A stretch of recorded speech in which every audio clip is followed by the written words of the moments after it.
Meu marido morreu, 7 anos atrás, em um acidente de barco. Porém, em uma viagem ao litoral, eu vi um homem idêntico a ele com esposa e filhos. Quando o segui, eu não conseguia acreditar no que vi. Ali estava ele. Não era uma miragem causada pelo sol forte do litoral. Não era um fantasma criado pela minha saudade, e nem um truque da minha mente cansada. Aquele era o meu marido.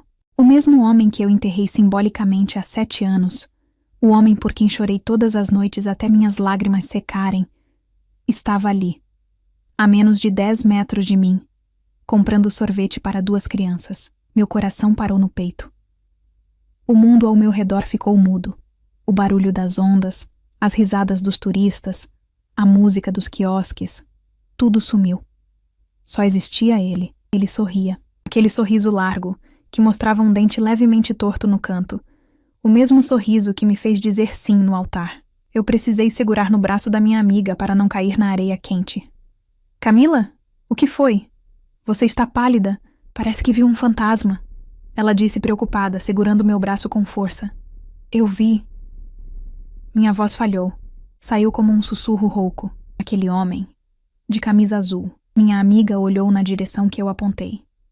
Ele estava limpando a boca de um menininho com um guardanapo, com um cuidado paternal que eu nunca tinha visto, pois não tivemos tempo de ter filhos. O que tem ele? Ela perguntou sem entender.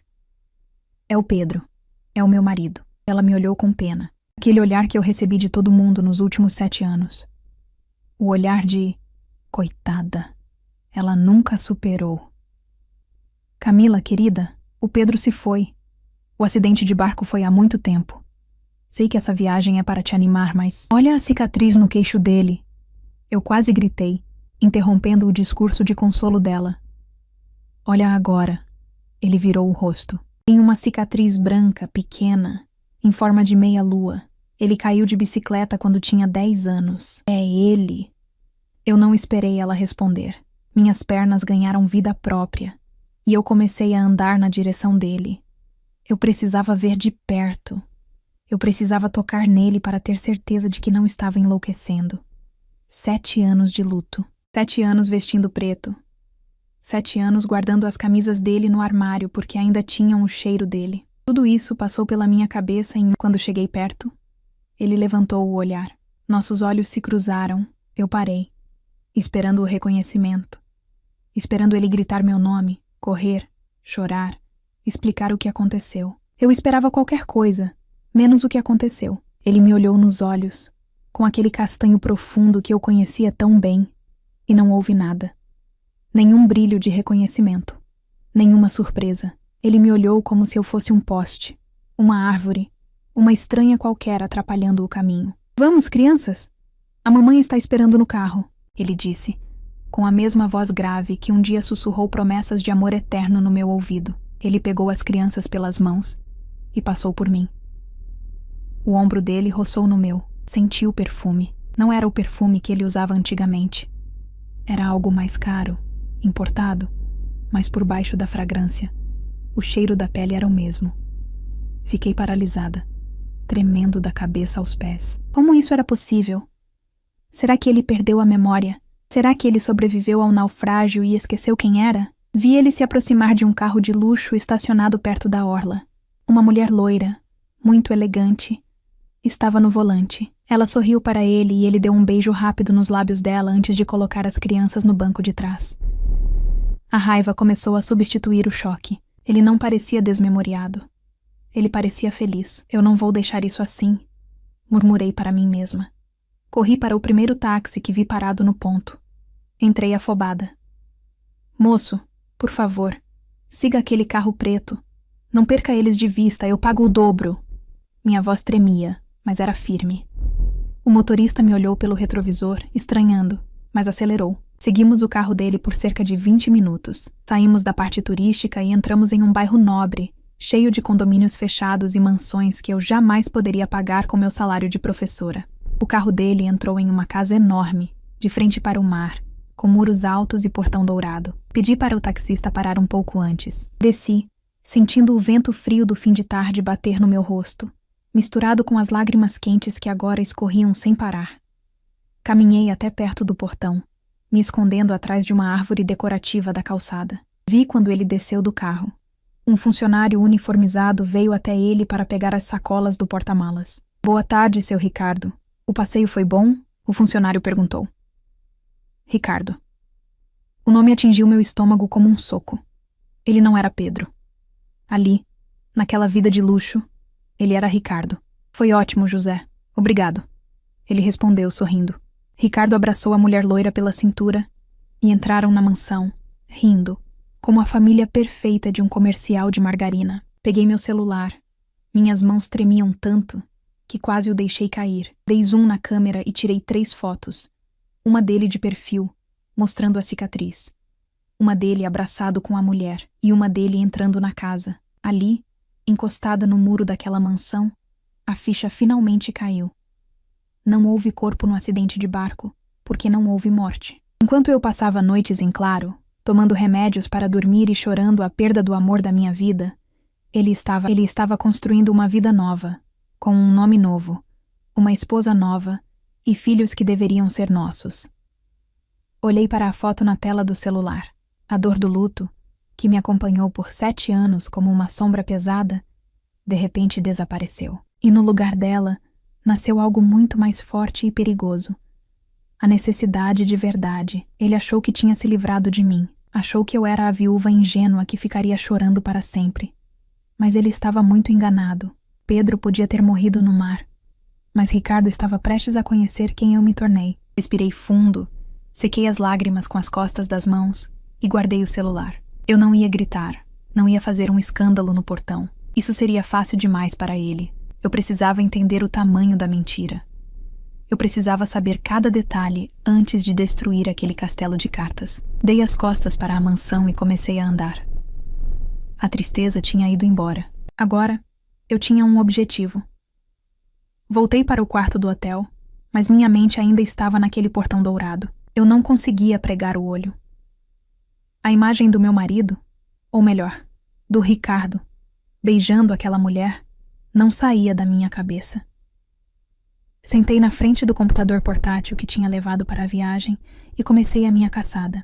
Eu tinha poucas informações, apenas o primeiro nome dele e o endereço da mansão. Mas na era da internet, às vezes isso é o suficiente. Digitei o nome da rua e o número da casa no buscador. Em poucos segundos, apareceu o nome da proprietária, Helena. O sobrenome dela era poderoso. Helena era a única herdeira de uma rede gigante de lojas de móveis, uma daquelas famílias que aparecem em colunas sociais. Comecei a pesquisar o nome dela junto com Ricardo. O que encontrei fez meu estômago revirar. Via dezenas de fotos. Fotos em jantares beneficentes, fotos em viagens para a Europa, fotos em iates. E lá estava ele, Pedro, meu Pedro, sorrindo, brindando com taças de champanhe, usando ternos que custavam mais do que o carro que eu dirigia. Mas o golpe final foi quando encontrei a notícia do casamento. Herdeira se casa em cerimônia luxuosa. A data? Exatamente 2 anos depois do acidente de barco. 2 anos. Enquanto eu ainda visitava o mar todos os domingos, jogando flores na água e rezando para que o corpo dele aparecesse para eu ter um enterro digno, ele estava provando o bolo de casamento. Enquanto eu mal conseguia levantar da cama de tanta depressão, ele estava escolhendo a lua de mel. A raiva me deu um foco que eu não tinha há muito tempo. Eu precisava entender como ele fez isso. Como alguém morre e renasce rico. Lembrei-me de um detalhe que sempre me intrigou, mas que na época eu vi como um gesto de amor. 3 meses antes de sumir no mar, Pedro fez um seguro de vida milionário. Era um valor absurdo, algo que nós mal podíamos pagar as parcelas mensais. Ele dizia que era para me proteger, caso algo acontecesse. Quando ele sumiu e a morte foi declarada judicialmente, eu recebi aquele dinheiro. Foi o que me sustentou. Paguei a casa, mantive as contas em dia enquanto não conseguia trabalhar por causa do luto. Eu achava que ele tinha sido previdente. Agora, olhando para a tela do computador, eu via a verdade. Aquilo não foi amor. Foi o pagamento pela sua liberdade. Ele comprou o meu silêncio e a minha viuvez com aquele seguro, para que ele pudesse fugir sem peso na consciência. Mas eu precisava de provas concretas. Eu não podia simplesmente chegar na polícia gritando que um morto estava vivo. Eu precisava de documentos. Lembrei do Sr. Alberto. Ele era meu vizinho de porta há anos, um senhor gentil que trabalhava como investigador particular antes de se aposentar. Ele sempre teve um carinho paternal por mim depois que fiquei viúva. Liguei para ele, mesmo sabendo que já passava da meia-noite. Camila, aconteceu alguma coisa? A voz dele estava sonolenta e preocupada. Sr. Alberto, eu preciso da sua ajuda. É urgente. Eu achei o Pedro. Expliquei tudo. No começo, ele achou que eu estava delirando, que o luto tinha voltado com força. Mas quando mandei as fotos que tirei no portão e os links das notícias sociais de Ricardo e Helena, ele ficou mudo.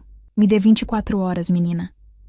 Vou usar meus contatos antigos, ele disse com a voz dura de quem farejou um crime. O dia seguinte foi o mais longo da minha vida. Eu não saí do hotel.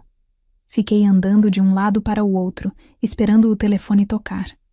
Quando o Sr. Alberto ligou, a notícia foi bombástica. Camila, sente-se. A história é pior do que a gente imaginava. Ele descobriu que Ricardo tinha documentos perfeitamente falsificados. Uma identidade nova, criada do zero, numa cidade pequena do interior de outro estado. Mas o Sr. Alberto foi fundo. Ele cruzou dados antigos do Pedro. O Pedro estava afundado em dívidas, Camila. Dívidas de jogo, empréstimos com agiotas, fraudes em empresas onde ele trabalhou. A coisa estava feia. Ele ia ser preso ou morto pelos cobradores a qualquer momento. As lágrimas escorreram pelo meu rosto, mas dessa vez não era de saudade. Era de humilhação. Eu vivi com um homem que eu não conhecia. Ele não morreu num acidente trágico. Ele fugiu. Ele encenou a própria morte para escapar das dívidas e, de quebra, encontrou uma mina de ouro chamada Helena para bancar a nova vida dele. Tem mais, continuou o Sr. Alberto. Esse Ricardo já está sendo investigado discretamente por desvio de verba na empresa da esposa. Ele não mudou, Camila. Ele é um parasita. Ele pulou de você para ela e está sugando tudo o que pode. Desliguei o telefone sentindo um gosto amargo na boca. Ele tinha destruído a minha vida. Tinha me feito chorar por um túmulo vazio. E agora, estava fazendo a mesma coisa com outra mulher. Helena podia ser rica, podia ter tudo o que eu não tinha, mas naquele momento, eu senti uma estranha solidariedade por ela. Ela estava dormindo com o inimigo, e não sabia. Ela era a próxima vítima. Olhei para o espelho do quarto. A mulher triste e apagada de ontem não existia mais. Eu limpei o rosto e comecei a fazer as malas, mas não para ir embora. Eu ia mudar de hotel. Eu precisava ficar. Eu tinha a verdade nas mãos. Eu tinha os documentos que o Sr. Alberto me mandou por e-mail. O CPF falso, as antigas dívidas do Pedro, a prova de que as digitais batiam. Pedro achou que tinha cometido o crime perfeito. Ele achou que o dinheiro do seguro tinha comprado minha paz. Mas ele esqueceu de uma coisa. O dinheiro acaba, mas a mágoa de uma mulher enganada dura para sempre. Peguei meu celular e busquei o contato de uma gráfica rápida na cidade. Eu precisava imprimir tudo. Espere por mim, Helena. Sussurrei para o vazio. Você vai conhecer a verdadeira face do seu marido. E nós duas vamos ter muito o que conversar. Minhas mãos suavam frio enquanto eu aguardava na recepção luxuosa da empresa de Helena. Eu tinha inventado uma mentira, dizendo ser uma consultora de eventos exclusiva que tinha uma proposta de parceria para os lançamentos da marca dela. Era uma aposta arriscada, mas a curiosidade de Helena, ou talvez o destino, jogou a meu favor.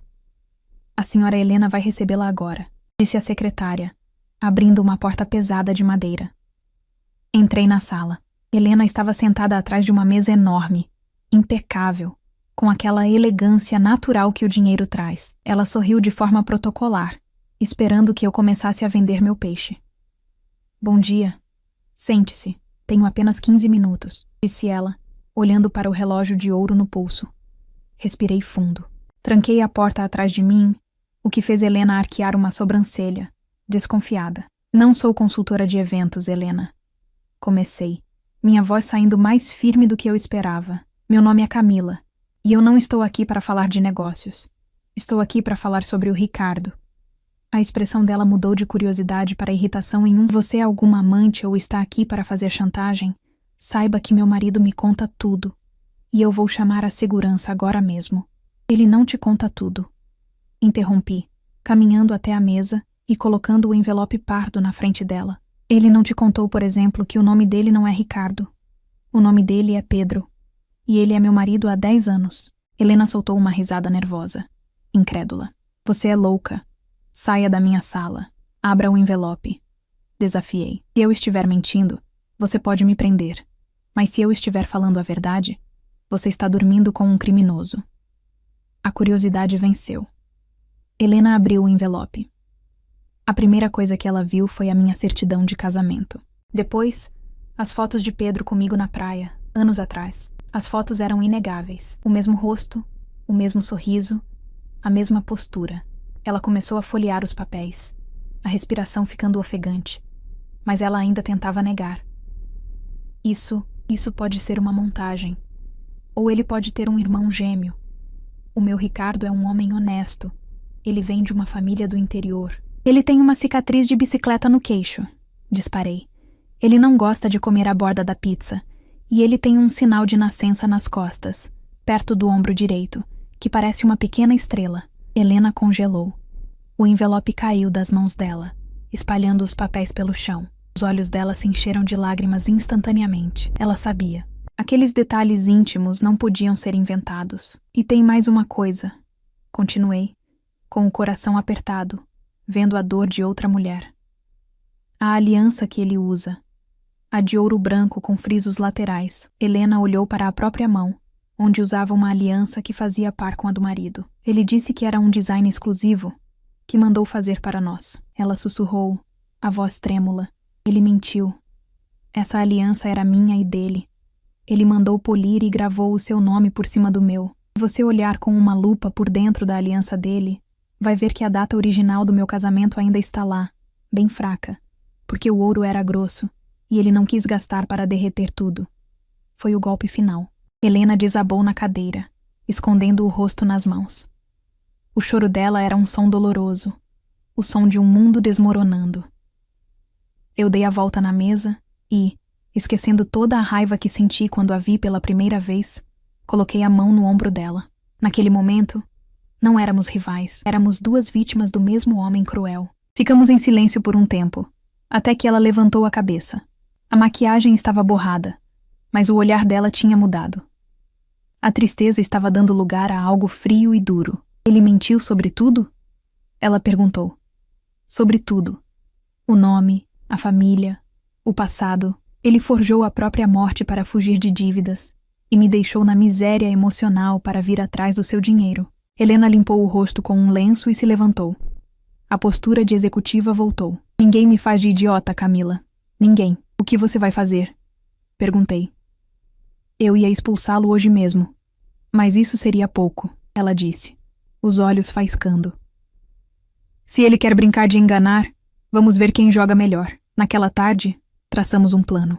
Entreguei a ela um telefone descartável que comprei, para podermos nos falar sem risco de ele rastrear. Helena precisava agir normalmente. Essa era a parte mais difícil. Quando a noite caiu, recebi a primeira mensagem dela. Estou em casa. Ele acabou de chegar. Me beijou e disse que me ama.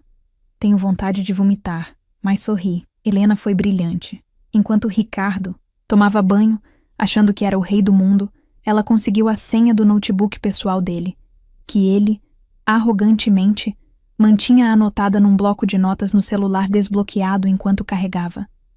A segunda mensagem veio de madrugada e confirmou o que o Sr. Alberto suspeitava.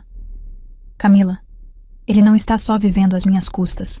Ele está roubando a empresa. Encontrei transferências para contas em paraísos fiscais. Ele estava drenando o patrimônio da minha família mês a mês. Ele planejava fugir de novo. Li a mensagem no escuro do meu quarto de hotel e senti que ele ia fazer com ela exatamente o que fez comigo, mas em uma escala milionária. Ele ia deixá-la falida e sozinha. Respondi, salve tudo. Copie cada arquivo. Amanhã o conto de fadas dele vai virar um filme de terror. Eu sabia que a parte mais difícil estava por vir.